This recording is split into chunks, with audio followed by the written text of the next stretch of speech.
Hi, everybody. My name is Nikki Hernandez, and I'm here with the wonderful Beth Deacon. Beth Deacon is a high school math teacher, and she's got 28 years of experience under her belt. She's also taught students from all ages, starting from age 12 all the way up to age 70. It's incredible. And she also has a couple of books out. One is called 7 Doors In, which will be out later this year. And she's also in the beginning stages of developing her own coaching business called The Seventh Door. And this business, The Seventh Door, is basically her passion to help kids by coaching them to thrive in the school environment and have the best possible choice of getting into their college, the college of their dreams, or finding their career of their dreams. And so that's what that's about. And then she also has another book coming out called 7 Doors Out, and that'll be out in September, and it'll be available in an ebook, and it's written for teenagers. So in this book is great because it offers very specific advice to help teenagers navigate their school lives. So Beth, how are you doing today? I am awesome. Thank you so much for having me. Absolutely. I'm really excited. I'm so excited to have you here. So Beth, I have a few questions for you. I know people are very curious about who you are and what you're doing. So the first question that I have for you is that you've taught for 28 years, which is incredible. Congratulations for that. And then Thank you. You're welcome.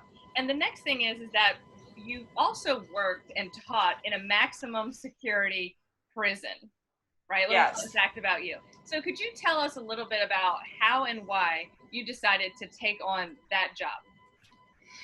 Well, I'm originally from Michigan, so I spent most of my life there. In 2014, my family moved to Iowa. And before we moved, my last 2 years teaching in Michigan, my supervisor had asked me if I would be willing to work with adult ed teaching mathematics in the evenings. And I said, sure, I'll give it a shot. So I did, and I absolutely loved it. You know, I had students that came from jail. I had students that were 70 years old. It was really an interesting experience because I really truly learned that adults go to school because they know what it feels like to not have an education. They see the importance of it now. A lot of kids go to school because they have to. So once adults are out in that real world, they realize how tough it is not having that education, and they come back, they work so hard. And I really appreciated that. I appreciated how much they respected me and they wanted to learn. So when I moved to Iowa, I thought, I'm going to step away from the traditional public school classroom for a couple years and give something else a try. So this position came open at the prison, and I took it. And I went in there with, a lot of people ask me, how could you do that job? You're standing in front of murderers and rapists all day long. And, I went in with the mindset that I'm a teacher and the men were my students. I didn't look at that. I didn't look back at what they did because they are serving their time for what they did. I was there to help them reach their potential. And it was an amazing experience, and I'm so happy I did it. I learned so much. I got so much to work with my students now on to help them, so to keep them out of prison. And it was so inspirational to me. It gave me a different appreciation for life. And I think that's why I'm starting to go down another path now, because I see there's so much more I can do. There's so much more I can do to help kids.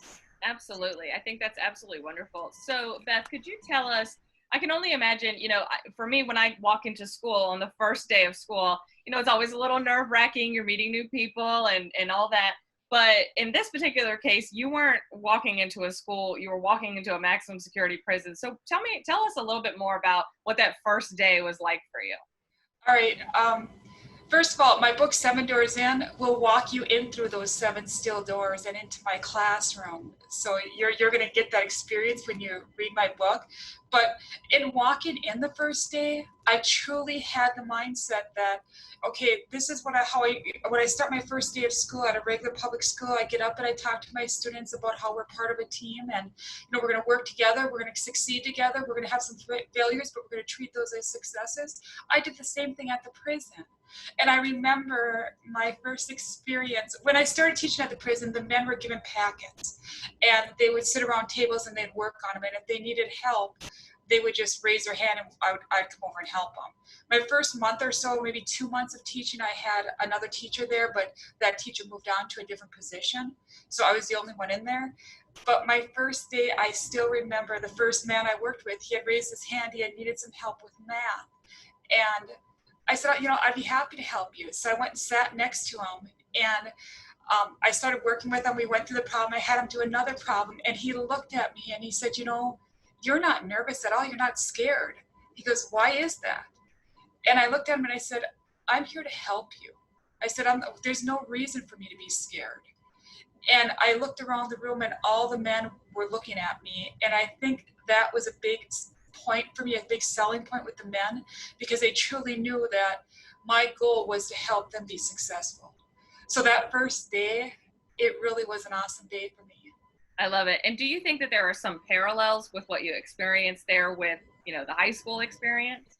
Absolutely. And I teaching the men, it was just like teaching in high school. And what I mean by that is you experience the same stuff. For example, I had to teach a writing class. And now remember, I'm a math teacher, and I was the only teacher in maximum security. So I had to figure out how to teach this math class. And I had the drive because the men would tell me when I first started out, because when we first started at the prison, like I said, they were given packets and they had to work on the packets. We changed that to a school where they actually had classes. So they'd have math 1 with me or math 2 with me. They'd have writing class with me or social studies class with me. And I had never taught a writing class or a social studies class. But I remember after like the first few weeks, some of the men kept telling me, they go, you just light up when you're teaching math. You're just so happy, you just light up. And they go, but we don't see that when you're teaching writing. And that was so motivational to me that, I had to fix that. So I started studying, how am I going to get to them in writing? What am I going to do? And I started coming up with little techniques. Like one thing I did is I would have these daily oral learning lessons that they did with me where I would write a sentence on the board and they have to go up and correct it. Well, when I first started doing that, I put one up on the board and nobody would come up to the board. So I thought, what am I going to do? So the next day, I typed out 6 different sentences, and I had the men working it with a partner, and I gave one to each one. I told them, don't put your names on it. I just want you to do whatever corrections you guys think that you should do. And then I said, okay, who wants to go make your corrections up on the board? And again, nobody raised their hand. So I thought they're thinking, I got to fix this. So then I said, okay, I'm going to collect these. And I mixed them all up and I gave them a different one. Mm-hmm. And then I did it again. I mixed them all up and I gave them a different one. And then I said, who's going to go to the board now? And they said, nobody would raise their hand. I said, you don't have your own paper. It's okay. Nobody's going to know that you made a mistake. The light bulb came on and the hands went up. And for the first group went up and they put up the corrections, and I could still remember, I know exactly who it was, but I could still remember someone said, there's a mistake up there. And he's like, I didn't make the mistake. I'm just putting this up here. But what was really neat about it is from that point on, we did that for a little bit of time, but then it changed and I didn't do that anymore. And the guys kept volunteering. Everybody wanted their turn up at the board. And they started doing it as a team. They had so much fun. They couldn't wait for writing class just to get up there and do that. So I thought that was really cool. And that's something I would do in high school too. So exactly. Yeah, there you can definitely see the parallels there, that hesitation to go to the board and kind of the social aspect of it where people are a little worried about what other people think of them and making a mistake in front of people. So it's interesting to see how that plays out in a variety of contexts. And I think about it if it can work in a maximum security prison where I have opposing gang members sitting in a classroom together and, there's a lot of, I got to be tough, kind of stuff going on. It was just really a unique experience. And I had a lot of those moments that I talk about in this book. So I'm really excited to get it out there for everyone. Absolutely. And I'm so glad you brought that up because I was actually going to ask you to please tell us a little bit about your book, 7 Doors In, and what that's about. Yes, the book walks you into the prison, so you'll walk in through those 7 doors with me and you'll take a seat in my classroom where you'll learn about stuff like I just told you about different things that happen in the classroom. And the book starts with me starting out with only like 10, 12 students and ending with 48 students. Because at the prison, when I was there, if you were under 21 and did not have a diploma, you had to go to school. Otherwise, you didn't have to. But as guys started to graduate, more started to come to school because it was a real school now. They weren't just handed out packets and asked to do them. I was having classes and I kept them accountable. I remember doing an orientation with the men once, and I said, I'm going to tell you right now, if you're going to be in school, you're here to work. I can only offer so many classes during the day, and I don't want you to hold up the other students. So like, I remember the first day of math class, I gave the men an assignment. I said, I expect this to be done tomorrow. Well, 3 guys came in with none of it done. I sent them back to their cell. They weren't happy. I heard everything on the way down the hallway, them yelling because they were upset that they couldn't stay in class because they didn't have their homework done. Well, you know what? That never happened again.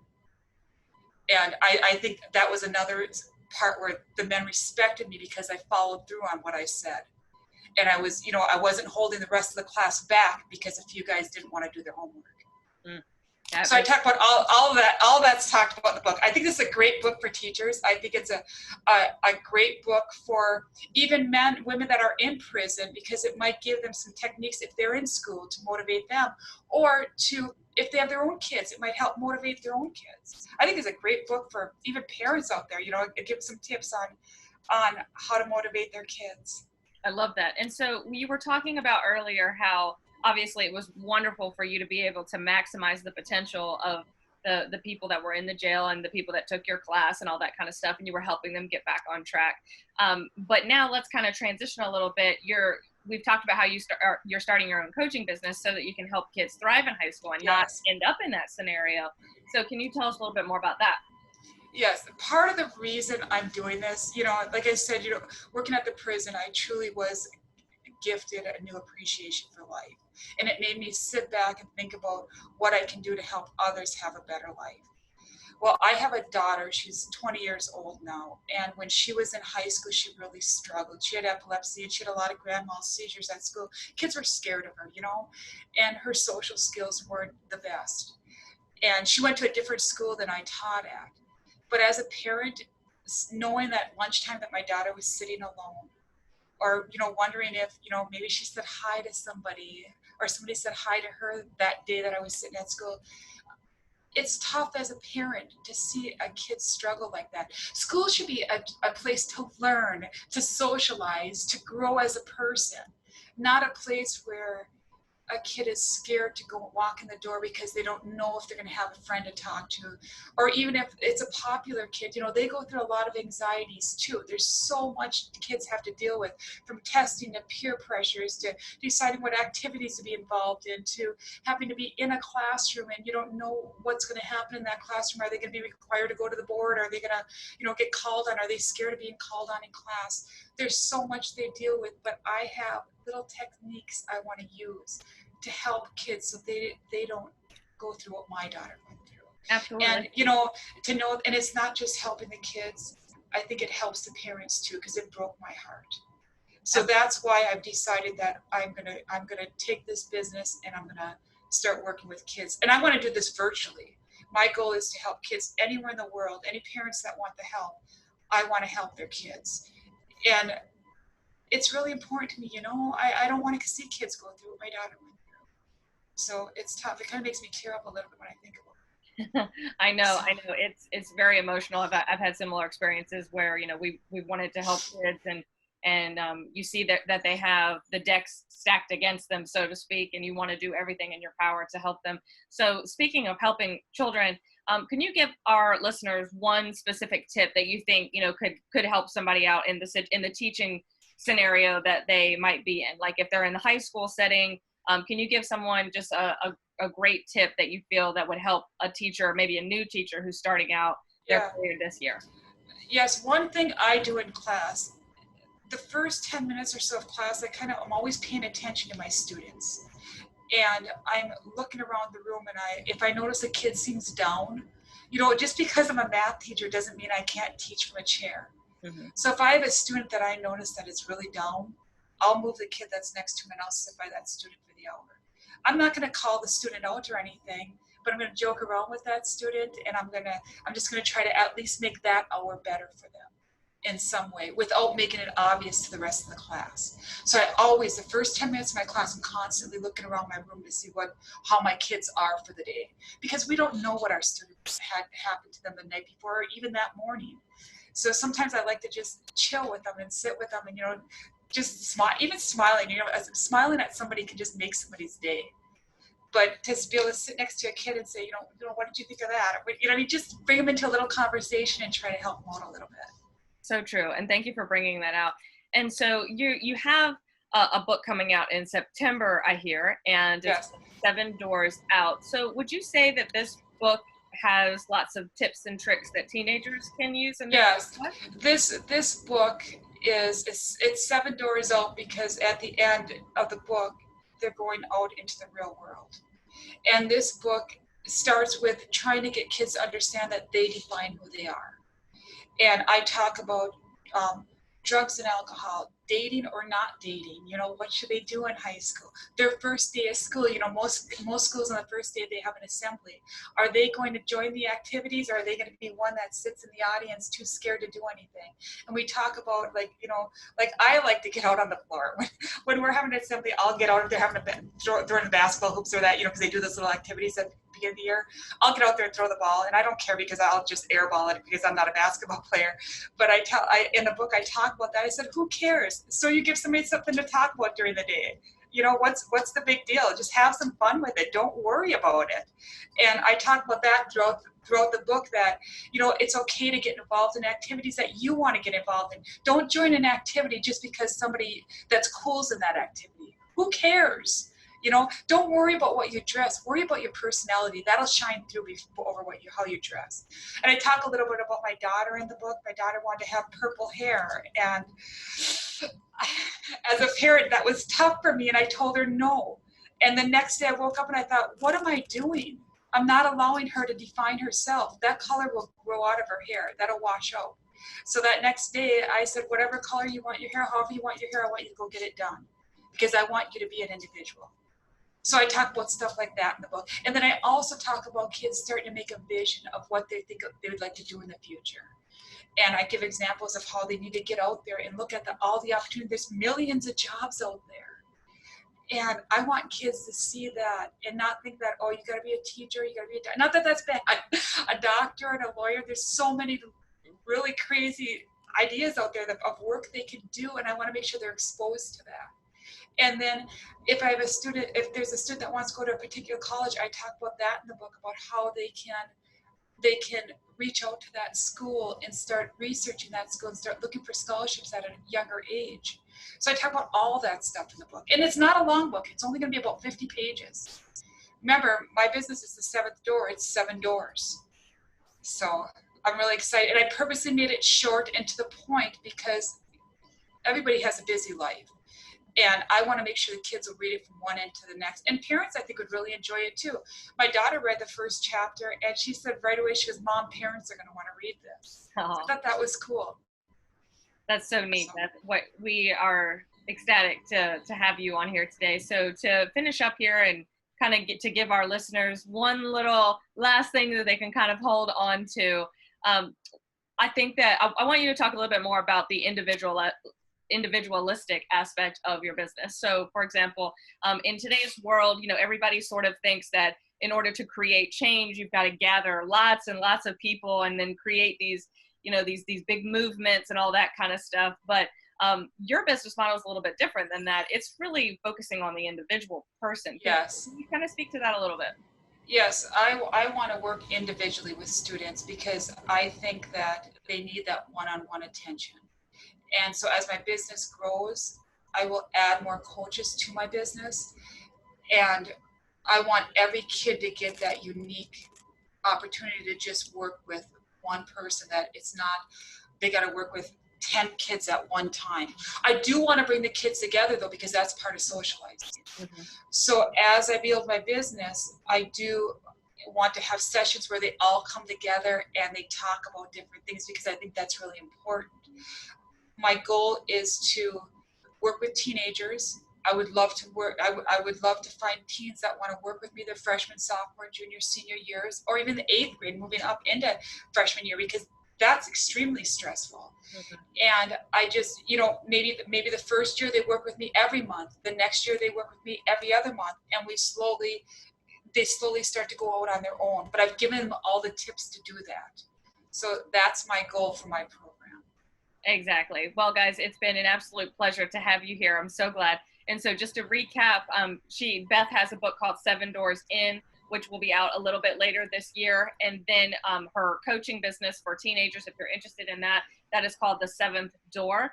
And then her new book that's coming out that's specifically written for teenagers, but really anybody can enjoy, parents definitely. That one is called Seven Doors Out. So Beth, can you tell our listeners where people can reach you if they're interested?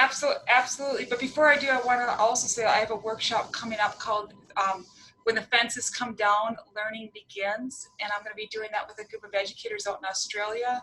After that, I plan on doing a webinar for everybody on that. And it talks about my connections at the prison. It talks about working with students that struggle, that challenging student, testing anxiety, and how teachers can make more connections to help kids. You can find my blog site, because I have a blog site, at 7 doorsin.com. So, and I also have started a YouTube channel, and I am doing some episodes with my daughter Lucy.